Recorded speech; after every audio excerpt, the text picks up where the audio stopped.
السلام علیکم ورحمۃ اللہ وبرکاتہ۔ الحمد للہ وحدہ والصلاة والسلام علی من لا نبی بعدہ وبعد۔ فاعوذ باللہ من الشیطان الرجیم۔ وللہ علی الناس حج البیت من استطاع الیہ سبیلا ومن کفر فإن اللہ غنی عن العالمین۔ یہ مستویٰ رابع ہے اور اس سے پہلے 2 درس ہو چکا ہے اس حج کے بیان میں، اور آج کا یہ درس اسی کا تتمہ ہے۔ اور آج میں آپ کے سامنے ضروری اور عام تنبیہات پیش کروں گا، اور وہ عام تنبیہات 18 نوٹ پر مشتمل ہے۔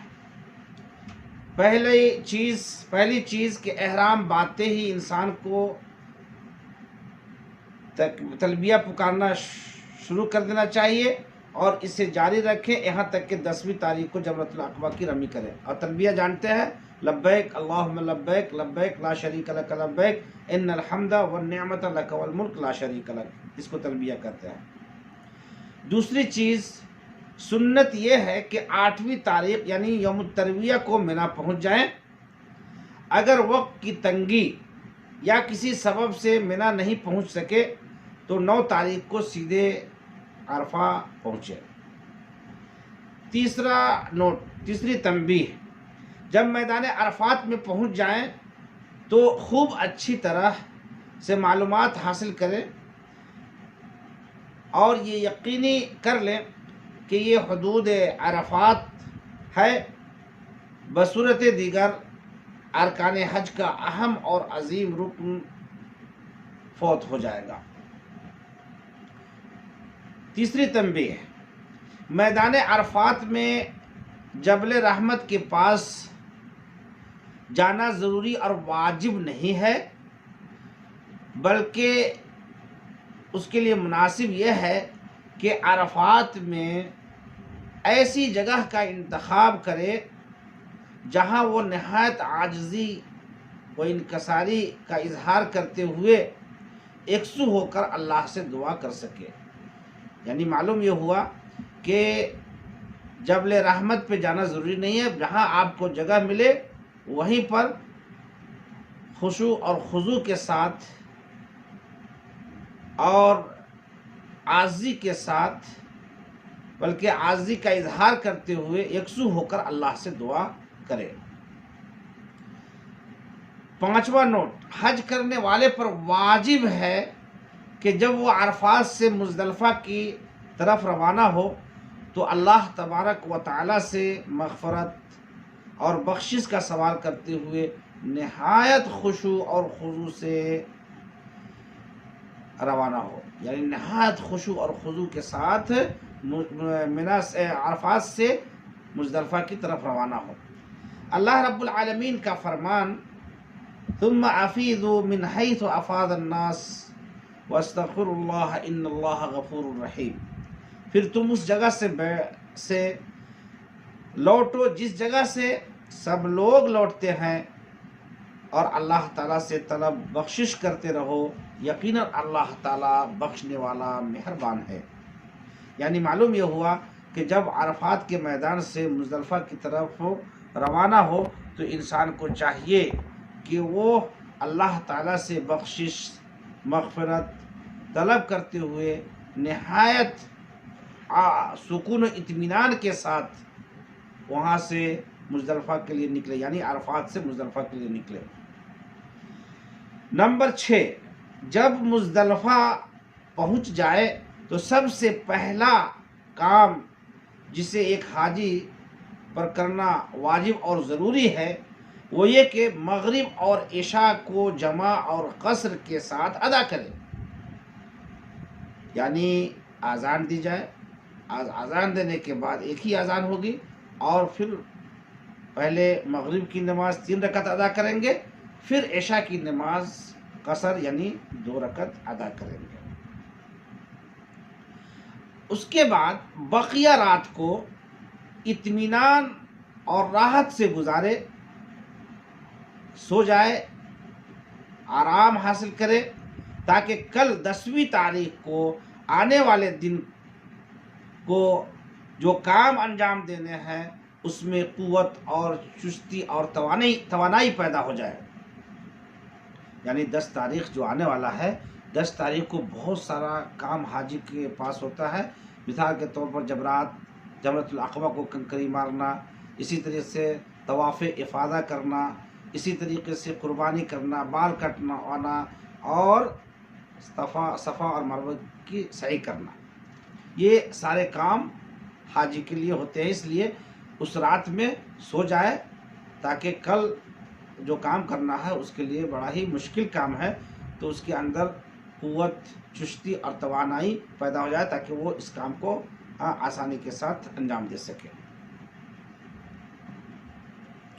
7ویں چیز، اگر لمبی عمر والا آدمی ہے یا عورت یا کوئی ضعیف و ناتواں ہے جو کسی نہ کسی طرح عذر والا ہے، اور ایسے ہی وہ لوگ جو ان معذورین کے ساتھ ہیں، تو ان سب کے لیے جائز ہے کہ وہ اس رات کا چاند ڈوبنے کے بعد مزدلفہ سے منا کے لیے روانہ ہو جائے. دیکھیے، اگر کوئی شخص عمر دراز ہے یا کوئی عورت ہے اور کوئی انسان ایسا ہے جو ضعیف اور ناتواں ہے، تو اس کے لیے اور اس کے ساتھ جو بھی ہے اس کے لیے جائز ہے کہ وہ چاند ڈوبنے کے بعد یعنی آدھی رات کے بعد وہاں سے کوچ کر سکتا ہے مینا کے لیے. 8ویں چیز، نماز فجر کو اول وقت میں ادا کرنے کے بعد اس آدمی کے لیے مستحب ہے کہ سورج طلوع ہونے سے پہلے یعنی سفیدی پھیلنے تک دعا میں مشغول رہے. 9ویں چیز، جمرات کو کنکریاں مارنے کے لیے آپ پتھر کہیں سے بھی جمع کر سکتے ہیں. کوئی ضروری نہیں ہے کہ مزدلفہ ہی سے پتھر جمع کیا جائے. اسی طریقے سے 10ویں چیز، رمی کرتے وقت صرف وہی کنکریاں شمار ہوں گی جو حوض میں واقع ہوں گی. ان کنکریوں کو عمود یعنی کھمبے پر لگنا شرط نہیں ہے. 11 نمبر، 10ویں تاریخ کو ترتیب سے اعمال کو انجام دینا سنت ہے. مثال کے طور پر پہلی چیز جمرۃ العقبہ یعنی کبریٰ کو کنکری مارنا، نمبر 2 قربانی کرنا، نمبر 3 بال منڈانا، اور چوتھی چیز طواف و سعی کرنا ہے. یہ اعمال یعنی جمرۃ العقبہ کو کنکری مارنا، قربانی کرنا، بال مڈانا، طواف اور سعی کرنا، یہ 5 اعمال یہ ترتیب ہے. لیکن اگر بعض کو بعض پر کسی حاجی نے مقدم کر دیا اور اس میں سے کسی کو مؤخر کر دیا تو اس میں کوئی حرج نہیں ہے. یعنی یہ ترتیب کیا ہے؟ یہ ترتیب سنت ہے. لیکن اگر کسی نے کسی کام کو پہلے کر دیا تو اس میں کوئی حرج کی بات نہیں ہے. جیسا کہ رسول اللہ صلی اللہ علیہ وسلم کے پاس کچھ صحابی آئے اور کہا کہ اللہ کے رسول، میں نے قربانی سے پہلے بال منڈا لیا، یا طواف و سعی، طواف سے پہلے میں نے کوئی دوسرا کام کر لیا، یعنی جمرۃ العقبہ کو کنکری مارنے سے پہلے میں نے فلاں کام کر لیا. تو یہ ترتیب میں اوپر نیچے یعنی ترتیب میں اگر کوئی فرق پڑ جائے تو اس سے کوئی بات نہیں ہوتی، اس میں کوئی حرج نہیں ہے. 12ویں چیز، ایام تشریق کی راتیں مینا میں گزارنا واجب ہے. یہ واجبات میں سے ہے، واجبات حج میں سے ہے.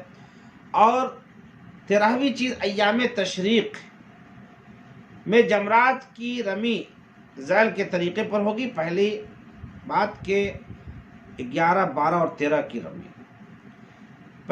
پہلی رمی یعنی 11 ذی الحجہ کو زوال یعنی آذان ظہر کے بعد رمی جمرات کا آغاز ہوگا، اور دوسرے دن یعنی 12ویں تاریخ کو جمرۃ الصغریٰ چھوٹا کی رمی کے بعد سنت یہ ہے کہ اس کے دائیں جانب ٹھہر کر کے دعا کی جائے، اور جمرۃ وسطیٰ یعنی بیچ والا جمرہ کی رمی کے بعد اس کے بائیں جانب ٹھہر کر دعا کی جائے، اور جمرۃ عقبہ یعنی بڑا جمرہ کی رمی کے بعد بالکل نہ ٹھہرا جائے بلکہ وہاں سے فوراً چلا جائے۔